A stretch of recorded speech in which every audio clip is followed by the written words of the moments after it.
Salama daholo.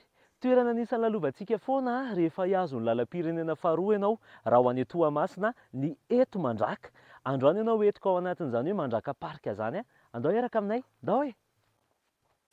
Eto ny fidirana Mandraka Park, misy parking ngeza dia ngeza ho antsika rehetra.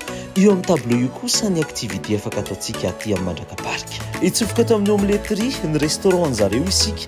Endriny maro samihafa ny afaka hita eto ary sakafo arak'izay tiantsika. Ny atody aloha tena mbola mampiavaka ny zareo ato satria izay ny spécialité-ny. Raha aty ambany dia ny alalositra kosa ho an'ireo sendra mandalo ivelany.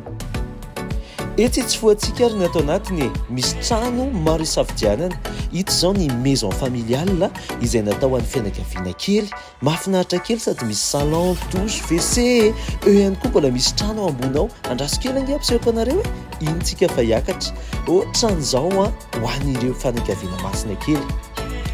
Misy koa nefa ny bungalow, io izao anisany anankiray hoentina ho anao. Ohatran'izao ny ao anatiny mety anao tokana na nareo roa kely sendra mba mivoaka. Misy ny douche WC ao anatiny dia mbola mahazo vue sur la forêt ihany koa ianao nefa. Tsara kely e! Tsy izay irery ihany nefa ny toerana afaka torizantsika aty fa ity izao mbola miavaka be. Ny hutte mbola tsy hitantsika izany. Matory ety ivelany ianao nefa sady mankafy tsara an'izany ao anaty ala izany. Misy ihany koa ny dortoir maro isan-karazany sy ny chambre familiale ihany koa ho antsika sendra mamadaly fotsiny. Ny dortoir mahazaka olona maromaro ihany koa ao anatin'izay. Fa mety hoe manomana fety ihany koa ny ianao e, dia ato ihany koa afaka manofa an'izay restaurant privé izay ianao, anaovana mariage, baptême, fiançailles mihitsy dia mety be. Ohatran'izao tsinona ny aty ivelany sy ny ao anatiny ilay hitantsika teo.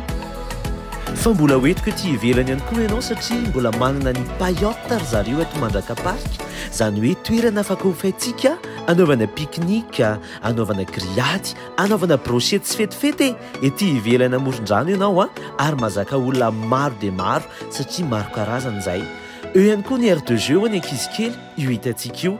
Izay aloha ny androany fa mbola betsaka no entina ho anao ety Mandraka Park ety. Velome!